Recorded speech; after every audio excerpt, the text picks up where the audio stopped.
Hello, my name is Victoria Roten. And I'm Michael Jones. And we are creating a podcast together that we are calling Addiction or Connection. And we are going to try to explain why when we lose connection with ourselves and when we lose connection or ability to be authentic in our connections with other people, we are more than likely going to need an addiction, because that is such a painful state to live in, where we can't express ourselves because we don't know ourselves, and nobody actually is able to understand who we really are because we don't either. Well, it seems like we're going to have a lot of material to cover. Are there some examples that you would like to share? I certainly want to talk about my life, and I know we're going to talk about your life. Both of us struggled with really severe addictions. Mine were more, in my late teens and my early 20s. And then at that point, I started working really hard to figure out what was causing my addiction and how to change it. And I used all of the ways that people generally do, including 12-step groups and therapy, but I also created some for myself, because even though I was reading and going to therapy and going to meetings, I still wasn't able to fully find who I was and express myself, and I was still struggling with an addiction. So I was going to start with how do we lose connection from ourselves, because I think that is such an important topic. And I think most people understand, or maybe not yet, that trauma is probably one of the major ways that we lose track of who we are. In order to survive trauma, we have to push down our authentic self, or basically what we have to do is, especially if it's happening in our family, accommodate the people in our family that are abusive or sometimes just neglectful, and end up oftentimes having to track those people, because that's the only way we know how to keep ourselves safe. And in that experience of keeping track of another person's irrational or erratic behavior, we are no longer able to touch into who we are. So are we going back to our early beginnings, like childhood? I mean, are we talking toddlers? Are we talking infants that are just now recognizing shapes and colors when they look out into the world? Most people think that childhood starts when you can remember what's happened. But actually, probably those first 3 years is when we make most of the decisions about ourselves and also the world around us. And actually, it starts really from probably in the uterus, but also those first 3 years when we look into our parents' eyes, and are they looking back at us? Do they take care of us when we're having a hard time? When we cry, does someone come? Or are we put in a room until we are able to calm down and, come out and be quiet and play and not interrupt anybody? So yeah, the very first couple years we are making a decision about whether, is it safe in this world? Are we safe? Can we trust people around us? Is it okay to explore and learn new things? And are we welcome? Who we are, is that welcome and wanted in the world? And by the time we're about 3, that is fairly well cemented into our being. Those factors. Are we wanted? Can we trust? Are we safe? Can we actually connect with the people around us? Or have we already made a decision that the only way we're going to get by is if we repress, disown, disconnect from who we really are?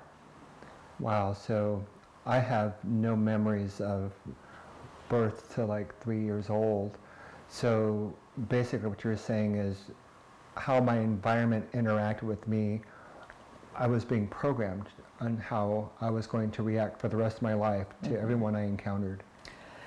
Well, it starts there. I guess there's a secondary period during adolescence where we make a lot of decisions about who we are too, and because we're so highly influenced by our peers. But unfortunately, a lot of the behaviors we've developed up until that point are based on how secure we feel in our family. So if you're secure and you're liked and you're wanted and your opinions are people are interested in, you walk into that adolescent time feeling a lot more secure and expecting that people are going to be interested in you. If you are getting the opposite of that, if, again, I had a client tell me once that if she cried, she had to stay in her crib and no one would come and get her. But as soon as she was able to suppress that crying, and that was at a really young age, her true emotion, then someone would come and pick her up and take her and comfort her. So yeah, she learned early on, don't be sad, don't cry, you're not going to get your needs met. So even as a baby, we start to recognize if we're being focused on or not? Absolutely. And I wanted to recommend, or actually show, a video that is called the Still Face Experiment by Ed Tronick. And it is such a powerful video to me. It's very simple.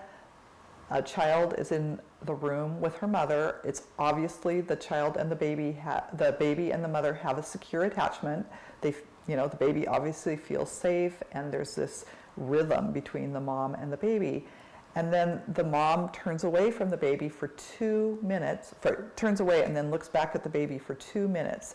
And I'm not going to explain any more about the video. I think we should just watch it and you'll get the idea what a profound effect that disconnection has on a child. Okay, so let's go ahead and wind that up. So can we go ahead and play that for them? Let's go. Babies this young are extremely responsive to the emotions and the reactivity and the social interaction that they get from the world around them. This is something that we started studying 30, 40 years ago, when people didn't think that infants could engage in social interaction. In the still face experiment, what the mother did was she sits down and she's playing with her baby, who's about a year of age. I'm like a girl. Oh. And she gives a greeting to the baby gives a greeting back to her. Yeah. This baby starts pointing at different places in the world, and the mother's trying to engage her and play with her. They're working to coordinate their emotions and their intentions, what they want to do in the world. And that's really what the baby is used to. And then we ask the mother to not respond to the baby. The baby very quickly picks up on this, and then she uses all of her abilities to try and get the mother back. She smiles at the mother. She points because she's used to the mother looking where she points. The baby puts both hands up in front of her and says, "What's happening here?" She makes that screechy sound at the mother, like, "Come on, why aren't we doing this?" Even in this 2 minutes, when they don't get the normal reaction, they react with negative emotions, they turn away, they feel the stress of it. They actually may lose control of their posture because of the stress that they're experiencing. Okay. I'm here. And what are you doing? Oh, yes. Oh, what a big girl. It's a little like the good, the bad, and the ugly. The good is that normal stuff that goes on, that we all do with our kids. The bad is when something bad happens, but the infant can overcome it. After all, when you stop the still face, the mother and the baby start to play again. The ugly is when you don't give the child any chance to get back to the good. There's no reparation, and they're stuck in that really ugly situation. So I think that video really does a great job of showing how distressing it is to lose that connection. And this baby, of course, is securely attached to their mom, so they're going to overcome that disconnection. It's not a big disruption. But as Ed Tronick said, if that is your constant, if both parents are just super distracted or working or always on their phone or constantly looking at video, or just in many ways they themselves didn't get that secure attachment, so they don't know how to connect with you, pretty soon everything, even at that young age, is distressing, difficult. You lose the ability to want to explore. Your life becomes more and more constricted. And there is actually a name for that. Like I said, most people say, well, I don't remember that time in my life. Why would we want to look back that far and make a big deal out of it? But it's actually called implicit memory. And implicit memory is just memory in your body, right? You're not saying, oh, that my mom, when I cried, she screamed at me and shoved me in the room. You just feel in your body that disconnect or that lack of love. And like I said, all the decisions that come from that experience are made. So there's implicit memory and explicit memory. So we also have memories of, things that happen in our family, both good and bad, that are in our minds. And that will tell us a lot. But these other decisions, it is based on memories that we cannot retrieve visually. So, like the baby in our video, does everyone start processing really that early? Because, I think for me, I didn't start recognizing that my parents were not giving me attention until I was much older. I mean, preschool, when I wanted to show them, like, look at me, look what I did, look what I'm doing. I don't recall doing that as an infant. I don't have a memory of being an infant, which is probably a good thing because I don't want to remember wetting myself or other things of that nature. But for you, when did you recognize, or what were the effects of your childhood on who you became as you went through preschool, elementary school, on to becoming a young teenager? Where were you at? Well, I would say I actually believe everybody is profoundly affected by those early years. Whether you can remember it or not, you made decisions about whether these people were safe. It didn't stop you from desperately needing that connection. But you also knew, I know your story is about your stepfather, that he was incredibly erratic and probably would be the last person you would want to go to for any types of connection. And maybe you got a little bit from your mom. I think you also had your grandmother and grandfather who were kind of bedrocks in your family where you could get that connection. But I suspect by the time you were 3, you already knew, don't go to your stepfather. And the same is true with me. My mom wasn't bad at connecting early on. It was more like around between 10 and 12. I think that's when her own injuries were, that she was not able to really be there for me. So I never went to my dad because he scared me and he was erratic. I would go to my mom if I was having a hard time. I would run to her and grab hold of her. And I also really loved my grandparents on my maternal side. So those were people that I felt secure around. But the loss of that connection, again, I'm sure it was a big factor for me that I did not have that with my dad, but it really was profound when I hit that early adolescence. What are your thoughts about how your connection with your parents affected you? I think for me that I could probably break it up into 3 different phases. So just a little bit of background. My mom and biological father went their separate ways when I was very young. My memory of my biological father literally are just of the rink on his sleeve. So I look at my life as no daddy, new daddy, and who's here to love me? So I remember very early on, my stepdad would come home from work and he would immediately pick up TV Guide or Jet magazine, and Hank, my older brother, we're little boys, and we wanted to do little boy things, and we wanted to mimic what the men in the house were doing, but we didn't have reading material. So we would do all kinds of things, try to stand on our hands, try to stand on our heads, roughhousing with each other, just trying to get his attention. And there were like these huge pauses in our activity because we recognized he's not paying attention to us. When mom comes into the room, his attention focuses on mom. Why can't he focus on us? And unfortunately, when we did get his attention, it wasn't the right attention. It was, stop horsing around, thrown in with profanity that we'd never heard before, or it was a quick swat to the face or to the butt or whatever body part he can get. And so it took a little while for me. I think my brother figured it out sooner, but we wanted attention, don't go to Jones. And Jones being your dad. yeah, it was weird because, when my mom first brought this man into the house, she was like, Hank Michael, this is Jones. And I'm thinking, that's a funny name.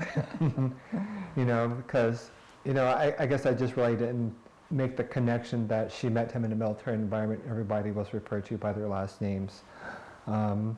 But it was really obvious that we knew we wanted attention from him, and then we discovered that the attention that we got for him wasn't going to be favorable. And then it was similar with my mother, but also in that part of my world during that time frame was my Aunt Peg. And Peg was his free spirit. And all you had to do was open your eyes, and there was Peg's gaze right there at you with this big old smile. So I think, like you said, I started identifying my safe people. Right. So my aunt was definitely a safe person.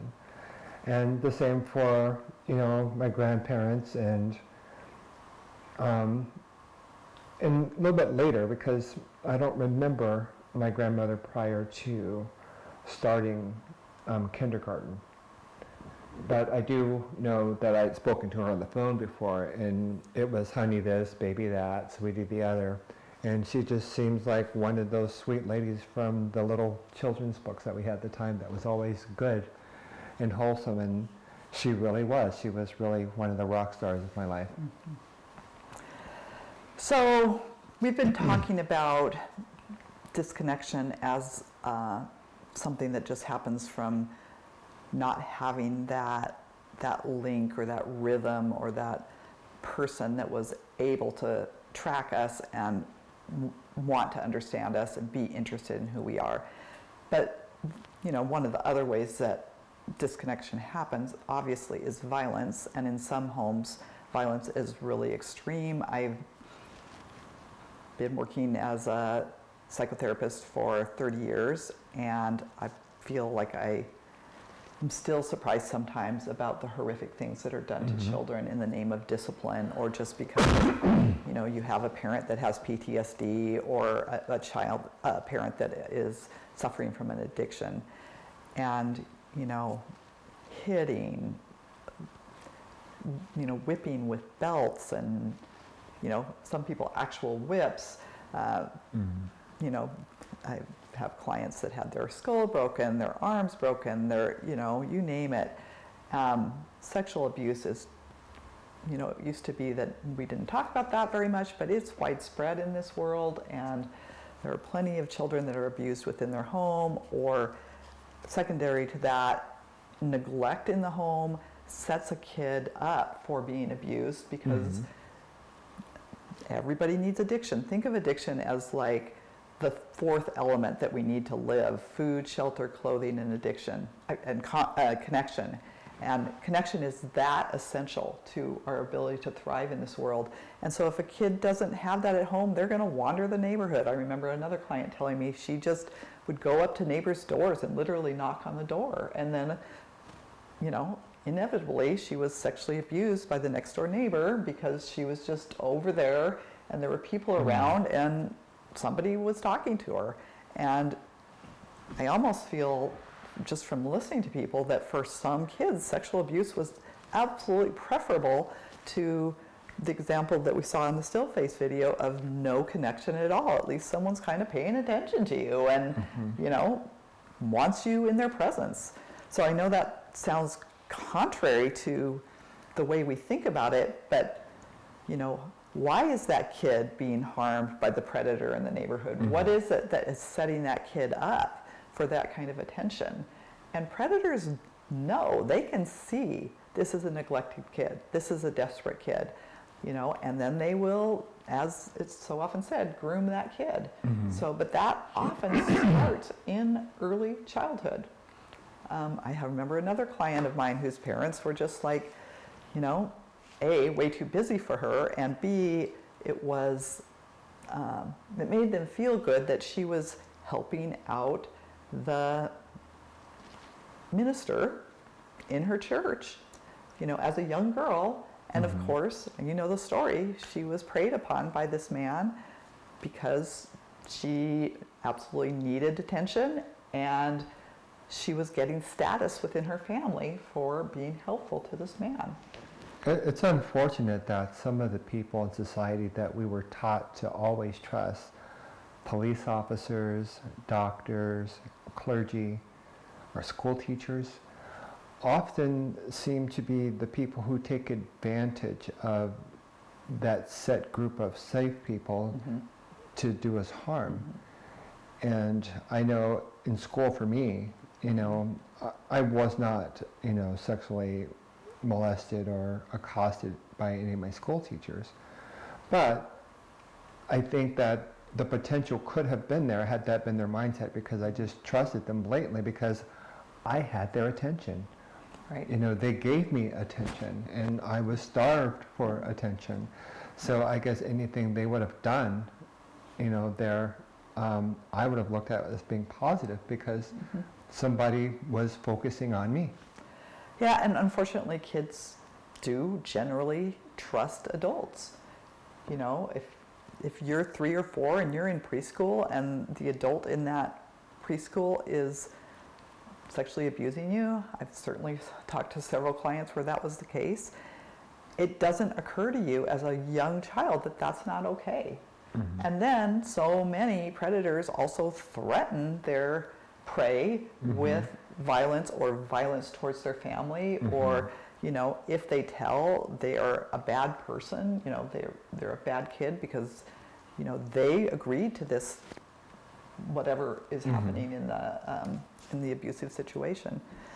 So anyway, I just want to say the way we become disconnected is very variable, but what it is, the lack of connection is ultimately what causes that need for addiction. If we can't know ourselves, if we can't express ourselves in this world and share who we really are, then we are ripe for an addiction. It's just too painful. And as most of you know at this point, it seems like you can be addicted to almost anything. And we, as a society, have the socially acceptable addictions, such as media addictions, phone, computer, and then, a few glasses of wine or alcohol every evening when you come home from work, or, smoke some weed, but you're still functioning well in the society. And then we have the addictions that are just destroying people's lives. They're gambling, spending money you don't have, all different types of substances, eating too much food, eating not enough food, throwing up your food. Just a lot of times for kids, it's whatever they can get their hands on, because early on we don't have a lot of different choices. So how can someone identify if they do have an actual addiction? I mean, some people might just really like wine. Some people might be computer nerds that are always working on the next algorithm, or, just literally anything. I mean, I know for me, I didn't recognize that my addiction was basically adrenaline and dopamine. I did things to get internal, intense gratification when I couldn't get it externally. But I was an adult when I realized that, and it wasn't until I was old enough to drink that I actually discovered alcohol, because my household, everything you did was, you were hell bound. And I think I feared going to hell more than anything because they constantly threw it in my face. But how is it that we can say that my 2 glasses of wine are an addiction, or I'm going to spend the next 5 hours gaming and I'm not a game developer?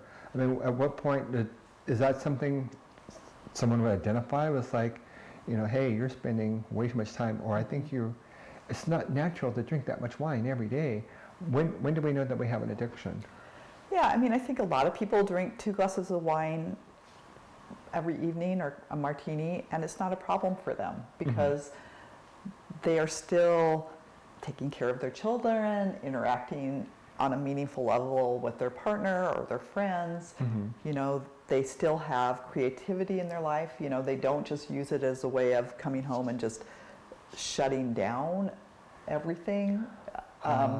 So one of the most important ways to kind of realize you have an addiction is, are you getting feedback from the people around you that the behavior you have is causing difficulties, right? Are your kids having trouble at school? Is your wife telling you that you're not available and she feels lonely and dissatisfied and wants a divorce? Or there's something, whatever the addiction is causing you to be erratic and maybe not do well at work, or you're scaring your kids when you get wasted. So there's one of the, I think, biggest tellers is that the folks around you are saying, this isn't working for me, right? I mean, I've had so many people come in and say, I don't have an alcohol problem, and their spouse is saying, yes, you do. Like, your kid won't talk to you. I feel scared. I feel like you're not there. All the things that we need to do to operate as a couple and take care of a house, you're not showing up, right? So in their world, they're like, I'm fine. But when their partner comes and shares what's really going on for her, or him, I should say, him or her, there's all kinds of feedback that the behavior is disruptive. It almost sounds like the object of the addiction becomes more important to life. So in other words, my wine is so much more important than my wife or my kids. So I found replacements. Yeah. Most people's addiction, if it's a solid, pretty steady, hardcore addiction, is absolutely more important than anyone else around them. They will hide it, they will lie, they will cheat. I always say, lie, cheat, and steal. Anything to cover that addiction and anything to continue that addiction. I remember talking to someone with a gambling addict, and it's like she was spending all the money in the family, and it was affecting the kids, it was affecting the husband, and it just didn't matter. And this is a very ethical, loving woman. She's been in a recovery for a long time, but once that addiction took hold, it didn't matter. She was going to do it no matter what. So there's behavioral addictions, and then there's substance addictions.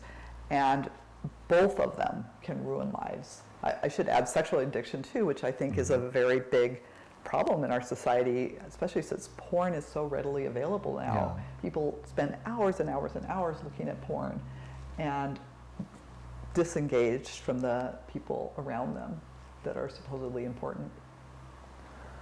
So as we look at the path to recovery, I think it might actually be really helpful to look at the path to addiction.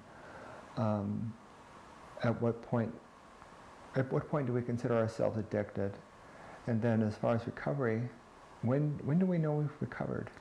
Well, I mean, I know that your world, you work with people to basically get them ready to fly on their own, because they come to you because, they're not staying in the air and they're crashing more than they want. But I'm going to be interested to learn as we take this journey together, as far as my own personal healing, so I can recognize when I've made progress and feel it internally. So I'm excited. I am too. I'm wanting us to both talk a little bit about our addictions, but I sometimes think it's more important to say, like, when did the disconnection happen? When did we get set up for that need to have some way to mitigate our pain? And I can share a story from my own life. I think that there was many instances of disconnection, especially with my dad, but I also, as I've said before, always felt like I could turn to my mom if I was having a hard time. And I had this experience. Also, in my family, there was a lot of sexual shame. You weren't supposed to touch yourself. You weren't supposed to have sex, as far as I could tell, which was fine when I was 3, 4, and 5. But, you know, and as I hit 10, 11, 12, I'm starting to feel like my sexuality. And I remember going out into the woods. We lived in a area with lots of woods with my girlfriend and 2 young men, about 12 years old, and the boys were just like, we just want you to pull your pants down so we can see what it looks like. And we were like giggling and excited, and we're like, okay, and we literally pulled our pants down for like 10 seconds and exposed our not much, right? And my brother, who was 3 years younger than me, happened to be there. I mean, we were so clueless, it didn't occur to us that that was probably inappropriate. And we told him that we, if he would be quiet, we would give him a candy bar. And that was the beginning of the end for me, and I will explain that more in our next podcast, because we were trying to keep this to a half hour, even though it's really hard because both of us have a lot to say. We do. So I just want to end this with a reminder. My name is Victoria Roten. I have an email that you're welcome to contact me And we through. will have that at the bottom of the screen here in just a second. And I have a website, kenmorecounseling.com, if anyone wants to take a look at the website and learn a little bit more about me. Awesome. And for the video that we watched earlier, you'll also have that link provided to you at the end of this. Again, we want to thank you for spending this half hour with us. We're excited to share with you week after week as we move forward and to hear from you. Until next time, thank you. Thank you.